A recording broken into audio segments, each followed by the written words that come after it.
So buat kalian yang baru join juga, terima kasih. Dan buat yang kalian yang baru join, coba kalian absen dulu. Kalian dari kota mana? Berbagai macam ya, ada dari Sidoarjo, Manado, Pacitan, Tasikmalaya, Bali, Surabaya. Oke, kita mulai saja pembahasan malam kali ini.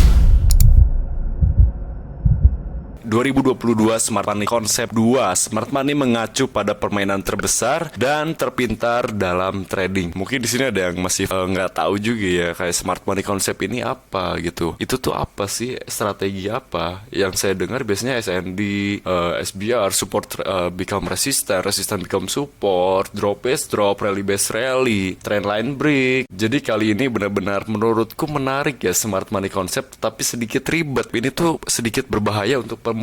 Kenapa? Karena waktu dulu banget 2020-an aku sempat mempelajari Smart Money Konsep ini sampai akhirnya strategi yang aku pakai dalam trading itu menjadi tidak karuan karena aku memiliki banyak strategi jadinya. Buat kalian itu bagusnya kalian strateginya satu aja. Jadi buat kalian kalau kalian memiliki strategi, fokus terus tekunin pada strategi kalian.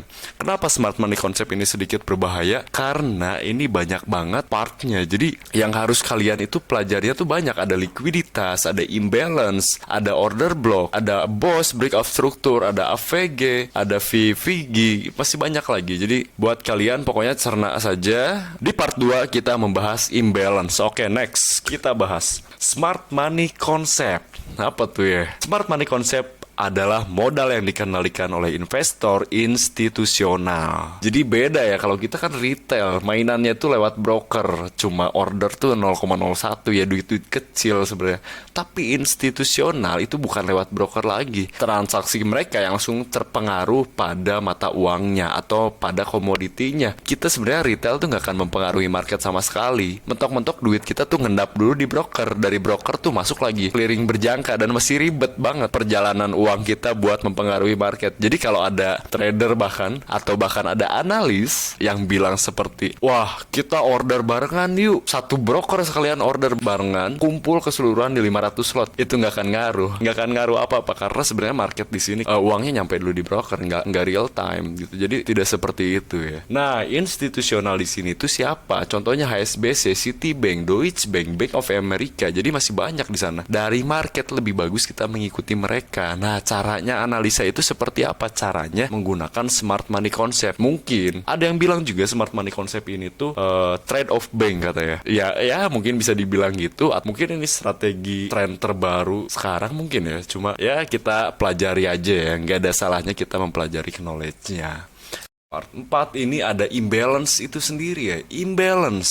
Imbalance of order. Pesanan yang terjadi ketika ada yang terlalu banyak order terdaftar yang tidak sepenuhnya dicocokkan dengan pesanan yang berlawanan di bursa. Ini berlaku untuk pesanan beli, jual, atau limit. Ketidakseimbangan pesanan juga disebut sebagai imbalance of order. Jadi poinnya, kalau market itu ada 3. Jadi akumulasi, consolidation, baru distribusi. Market balance ini tuh berarti kejadiannya itu seperti consolidation. Cuma kalau benar-benar balance jadinya lurus. Nggak ada di sana volatility. Volume ada, tapi kalau di sana volumenya netral, itu benar-benar consolidation dan tidak terjadi apa-apa dalam market. Tetapi kalau yang namanya imbalance, ada sesuatu yang tidak seimbang, entah itu buy apa sell. Contoh kecilnya tuh seperti ini ya untuk imbalance. Harus ada pembeli dan sebaliknya. Ketika persamaan dimiringkan terlalu berat ke satu arah, itu menciptakan ketidakseimbangan.